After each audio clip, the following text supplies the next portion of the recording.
மெய்நிகர் நின் காதலே. அத்தியாயம் 14. அதிகாலை வேளை எழுந்த பல்லவி வாசல் தெளித்துவிட்டு உள்ளே நுழைய அவளின் கைபேசி ஓசை எழுப்பியது. இந்த நேரம் யார் தன்னை அழைக்கிறார்கள்? யோசனையோடு அறைக்கு சென்று பார்க்க திரையில் ஜோஷனாவின் பெயர் ஒலித்தது. ஜோஷனாவா? எதுவும் எமர்ஜென்சி கேஸ் வந்திருக்குமோ? நினைத்தவாறே எடுக்க, ஹலோ பல்லவி, சொல்லுங்க ஜோஷனா. பேசியவாறு அறையிலிருந்து வெளியே வர அதே நேரம் சமையலறைக்குள் புகுந்த மதியனின் செவியில் அவளின் பெயர் விழுந்தது.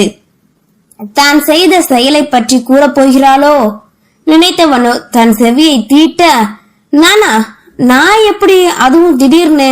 சரிங்க ஜோஷனா, இதோ கிளம்பிடுறேன். இல்ல எந்த பிரச்சனை இல்ல, பரவாயில்ல, இட்ஸ் ஓகே, நான் வந்துடுறேன் இப்பவே என்று ஏதேதோ பேச அதனை கேட்டவாறு அப்படியே நின்றான் மதியன். பேசி முடித்துவிட்டு நிமிர்ந்த பல்லவி, மாமா, நான் மெடிக்கல் கேம்ப் போகணும், 2 நாள்ல திரும்பி வந்துடுறேன். என்னன்னு தெரியல ஜோஷனா, நான் போகல, எனக்கு பதிலா நீங்க போயிட்டு வாங்கன்னு சொல்றா என்று அவள் கூறியதை கூற, யாரெல்லாம் போறீங்க? நானும் இன்னும் 2-3 நர்ஸ், அப்புறம் அவங்களும் வராங்க மாமா. அப்ப சரி, போயிட்டு வா. இங்க பாரு பல்லவி, இதுதான் உனக்கு கிடைச்ச வாய்ப்பு. இதை விட்டா அப்புறம் அவன் உனக்கு கிடைக்கிறது ரொம்ப கஷ்டம். ஆனா என்னால ஒண்ணு மட்டும் சொல்ல முடியும் பல்லவி, என்னக்கா இருந்தாலும் அவனுக்கு நீ மட்டும்தான் பொண்டாட்டி, சரியா? உறுதியாக கூறியவனோ மனதிற்குள் ஜோஷனாவிற்கு நன்றி கூறினான். ஆனா மாமா, நேத்து அவங்களோட கல்யாணத்துக்கு என்ன வர சொல்றாங்க. அதுவும் இல்லாம நமக்கு கல்யாணம் முடிஞ்சது, நீங்களும் நானும் ஹஸ்பண்ட் அண்ட் ஒய்ஃப் மாதிரின்னு அவங்க நினைக்கிறாங்க என்று நேற்று தங்களுக்குள் நடந்த அனைத்தையும் கூற, எப்படிமா அவனால எல்லாத்தையும் மறந்துட்டு உன்கிட்ட சகஜமா பேச முடிஞ்சது? சரி, அதெல்லாம் விடு. 9 வருஷமா காத்துக்கிட்டு இருந்த உனக்கு இப்போ ஒரு நல்ல வாய்ப்பு கிடைச்சிருக்கு. அதை நினைச்சு சந்தோஷமா கிளம்புமா. நடக்க போறத பின்னாடி பாத்துக்கலாம். இப்ப நிம்மதியா இருந்தாலே போதும், சரியா? சரிங்க மாமா என்றவளோ வேகமாய் தன் அறைக்குள் நுழைந்தாள். அடுத்த 1 மணி நேரத்தில் கிளம்பி கையில் ஒரு லக்கேஜ் பேக்கோடு வந்து நிற்க பல்லவியை வழி அனுப்பி வைக்க மதியனும் கிளம்பி வந்தான். காலை 7 மணி போல் இருவரும் வீட்டினை விட்டு வெளியேறி செல்ல, ஆமா, எதுக்காக அந்த பொண்ணால வர முடியலையா? ஒருவேளை தான் செய்த காரியத்தை நினைத்து வருந்துகிறாளோ நினைத்து கொண்டு கேட்டான். தெரியல மாமா, ஆனா ஏதோ முக்கியமான நாள், என் வாழ்க்கையில இதை மறக்கவே முடியாது, அதனால நான் இங்க இருந்தே ஆகணும்னு சொன்னாங்க என்க பல்லவி கூறியதை மனதிற்குள் குறித்து கொண்டான். சரி, எந்த ஊருக்கு மெடிக்கல் கேம்ப் போறீங்க? தெரியலையே மாமா. சரி, ஓகே, உனக்கு தான் உன்னோட யுனிதன் இருக்கானே, உன்னோட நேசம், அவன் உன்னை நல்லபடியா பத்திரமா என்னை விட கேரிங்கா பாத்துப்பாமா. பேசிய வரே செல்ல, உங்களை விட அக்கறையா என்னை யாரும் பாத்துக்க முடியாது மாமா, அது அவங்களால கூட முடியாது. நீங்க எனக்கு பண்ண உதவி இதே வேற யாராவது இருந்தா கூற வர பைக்கினை மருத்துவமனை வாசலில் நிறுத்தினான். போதும் போதும், கேட்டு கேட்டு என் காதுதான் வலிக்குது, பத்திரமா போயிட்டு வா, சரியா? அவளின் லக்கேஜ் பைக்கினை கொடுத்தவாறே கூற கிளம்ப தயாராக இருந்த மினிவேனின் அருகில் நின்று கொண்டிருந்த ஜோசனாவும் யுவாவும் அவர்களின் செயலை கண்டனர். இதோ பல்லவி டாக்டர் வந்துட்டாங்க. பாவம், 2 நாளா டாக்டர் இல்லாம அவங்க ஹஸ்பண்ட் எப்படித்தான் இருக்கு. மகா கோபமாய் கத்தினாள் ஜோசனா. பகல்ல எப்பவும் பக்கம் பார்த்து பேசணும், சரியா? Sorry doctor. போய் வேன்ல ஏறு முறை போட்டு கூறியதும் மகா ஏறிவிட, சரி வா, பாத்து போயிட்டு வா. எனக்கு இவங்க 3 பேரையும் விட பல்லவி டாக்டரை நினைச்சாதான் கொஞ்சம் பயமா இருக்கு, பாத்துக்கோ, சரியா? அவங்கள அவனின் முகத்தினை ஆழமாக பார்த்தவாறே கூறினாள் ஜோசனா. ஏன், அவங்களுக்கு எதுவும் பிரச்சனையா என்ன? கேட்டவனின் பார்வையோ கேட்டின் அருகே நின்று கொண்டிருந்த அவர்கள் இருவரின் மீது விழுந்தது. ஆமா, அவங்களுக்கு பிரச்சனை இருக்கு, ஆனா என்னன்னுதான் தெரியல. பிரச்சனையா? கேட்டவனின் நினைப்போ எங்கோ செல்ல யுவனிதனின் விழியசைவிலும் முகமாறுதலை வைத்து ஏதோ உள்ளது என்பதை அறிந்து கொண்டாள் ஜோசனா. சரி, பாத்துக்கிறேன். என்னாச்சு சனா உனக்கு? எதுக்கு நீ வராம இங்க இருக்க? உனக்காக தான் தாத்தா இந்த ஏற்பாட்டே பண்ணாரு. இல்ல யுவா, ரொம்ப ரொம்ப முக்கியமான வேலை இருக்கு, அதான் என்னால வர முடியல கூறிக்கொண்டிருக்க. சரி, கொஞ்சம் லேட் ஆயிடுச்சு என்றவாறு அவர்களை நோக்கி வந்தாள் பல்லவி. தவறியும் யுவாவின் மீது பார்வையை செலுத்தவில்லை. அதே போல் மதியனின் யார் இருக்கிறார்கள் என்று கூட காணாது சென்றான். ஆனாலும் அவனின் உள்ளுணர்வு ஜோசனா இருக்கிறாள் என்று உரைத்தது. இட்ஸ் ஓகே பல்லவி, நான் தான் தேங்க்ஸ் சொல்லணும். சரி, take care and enjoy the trip. நல்லபடியா முடிச்சு திரும்ப வர்றதுக்காக நான் காத்துக்கிட்டு இருக்கேன், போயிட்டு வாங்க கூறியவளோ ஐவரையும் வழி அனுப்பி வைக்க அங்கிருந்த வெளிகளை விட்டு மறைந்து சென்றனர். மருத்துவமனைக்குள் நுழைந்து தன் இருக்கையில் அமர்ந்த ஜோசனாவோ மதியன் கட்டிய மஞ்சள் கயிற்றினை எடுத்து கண்டாள்.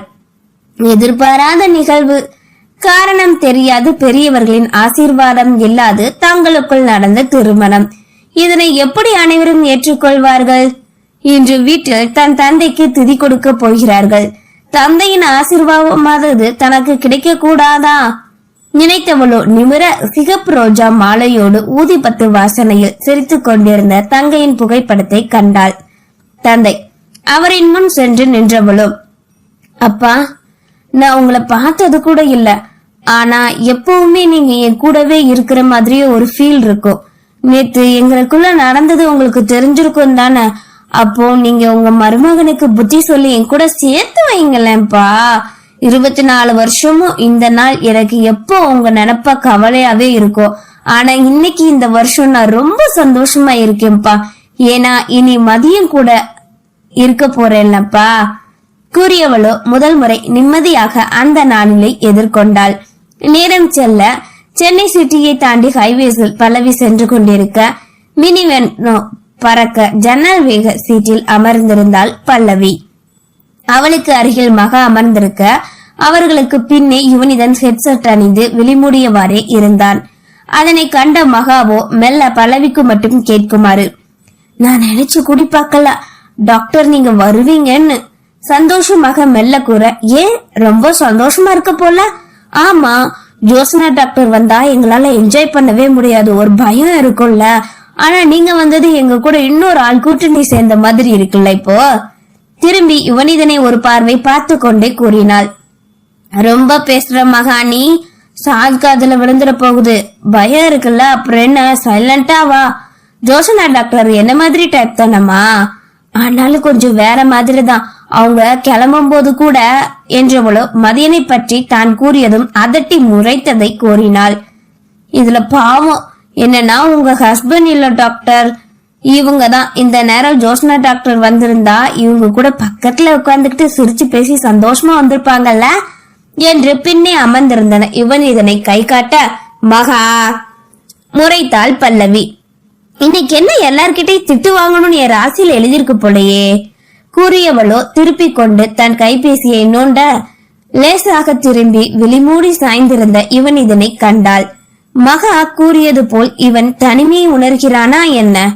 நினைத்தவாறு அவனை காண திடீரென்று என்ன நினைத்தானோ பட்டனை விழிதிறக்க வேகமாய் திரும்பிக் கொண்டாள் பல்லவி. பல்லவி அமர்ந்திருந்த இருக்கையை கண்ட யுவனிதனுக்கோ என்னவோ தோன்ற, 2 நாள் நான் எப்படி உங்க முகத்தை பார்த்துக்கிட்டே வேலை பார்க்க முடியும்? நேத்து ஒரு நிமிஷம் பேச போனதுக்கு என்னால முடியல, இதுல 2 நாள் எப்படி? மறக்கணும்னு நினைக்கிறதெல்லாம் எனக்கு ஏன் மறுபடியும் நினைவு வருது கடவுளே, தப்பு வா, எதையும் நினைக்காத தனக்குள்ளே கூறிக்கொண்டாலும் அவனின் மனமோ அதனை கேட்காது கடந்த நினைவுகளையே நினைத்தது. மாற்ற நினைத்தவனோ மறுபடியும் ஹெட்செட்டை மாட்டிக்கொண்டு விழிமூடி பாட்டு கேட்க அவன் இங்கே காண்கிறானா என்பதை காண மெல்ல திரும்பி பார்த்தாள் பல்லவி. இப்படியே இந்த ஜென்மம் முழுவதும் இவனை கண்டவாறே இருந்தால் எப்படி இருக்கும்? அதுவே தனக்கு போதுமே நினைத்து கொண்டிருக்க, டாக்டர் இத பாருங்களேன் என தன் கைபேசியில் ஏதோ காட்ட கவனத்தை திருப்பினாள். அன்று வார விடுமுறை நாள், அதுவும் பல்லவி வேறு இல்லை என்பதால் காலில் தரையில் பாய் விரித்து படுத்து எதையோ நினைத்து கொண்டிருந்தான் மதியன். அதே நேரம் அவனின் வீட்டு ஹாலிங் பெல் ஓசை எழுப்பவே, என்னடா இது, நம்ம வீட்டு பெல்லடிக்கு அப்படி யாரா இருக்கும் நினைத்தவனோ அணிந்திருந்த வேஷ்டியை தூக்கி மடித்து கட்டி திறந்தான்.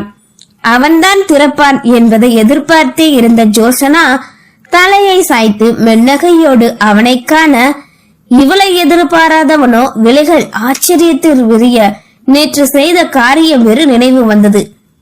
நீங்களா? நீங்க இங்க வந்தீங்க? நல்ல கேள்விங்க, கோவப்படக்கூடாதுன்னு நினைக்கிறேன். புருஷ வீட்டுக்கு பொண்டாட்டி வராம வேற யாரு வருவா? வழி விடுங்க முதல்ல முறைப்போடு கூறியவளோ வலது காலிலே எடுத்து வைத்து உரிமையாய் உள்ளே வர அருகில் வருவதை உணர்ந்தவனோ பட்டன விலகினான். இதுல மட்டும் நல்ல உரசாம இருக்கான் புலம்பிக் கொண்டு உள்ளே நுழைய, இங்க பாருங்க, பல்லவில்லன்னு உங்களுக்கே நல்லாவே தெரியும் தானே, அப்புறம் எதுக்கு வந்தீங்க? யாராவது உங்களை இங்க பார்த்தா தப்பா நினைக்க போறாங்க, முதல்ல இங்கிருந்து கிளம்புங்க கூறியவனின் இதய துடிப்பு அவனுக்கே கேட்டது. தப்பா நினைச்சா நினைக்கட்டும், எனக்கு எந்த கவலையும் இல்ல. நான் உங்க பொண்டாட்டி தானே. கொஞ்சமாவது உங்களுக்கு அறிவு இருக்கா இல்லையா? தாலி கட்டிட்டு அப்படியே விட்டுட்டு வந்தா என்ன அர்த்தம்? இதுதான் உங்க ஃபேமிலியா? வீட்டினை சுற்றி கண்டவளோ மணமக்களாய் தன்னவனும் பல்லவியும் குடும்பத்தாரோடு இணைந்த புகைப்படத்தை கண்டு கேட்டாள்.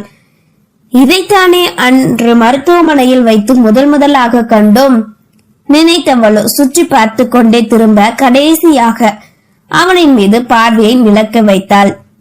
அவனோ எதுவும் கூறாமல் அமைதியாக இருக்கவே, இப்படி அமைதியா இருந்தா என்ன அர்த்தம் மதியன்? நடந்தவரை கேட்க, அது ஏதோ ஒரு விபத்து நேத்து நடந்தது, மறந்துருங்க. அப்படியே இருந்தாலும் நான் ஒன்னும் தங்கத்தாலி கட்டி அக்னி சாட்சியா கல்யாணம் பண்ணல. முதல்ல நீங்க வெளியில போங்க. உங்களால எப்படிங்க இப்ப பேச முடிஞ்சது?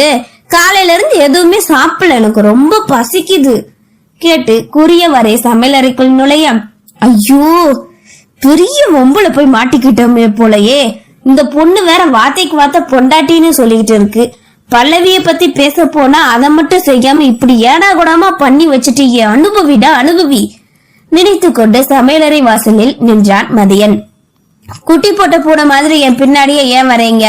கேட்டதுக்கு பதில் சொல்லுங்க மதியன் கூறியவாறு ஒவ்வொரு பாத்திரமாக திறந்து பார்க்க ஒரு பிளேட்டில் உப்புமா இருப்பதை கண்டாள்.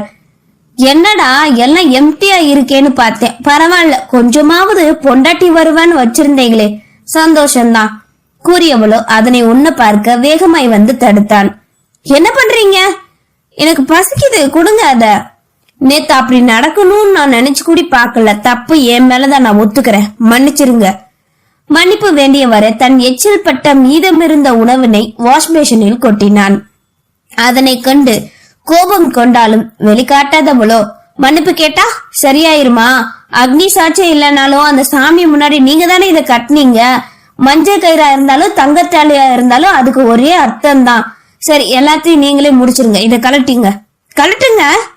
தன் நெஞ்சினுள் புதைந்திருந்த அவன் கட்டிய மஞ்சள் கயிற்றை காட்டி கூற, அதை கண்டு எச்சில் விளங்கியவனுக்கோ சிறு தொழி கூட அவள் கூறியதை செய்ய முடியவில்லை.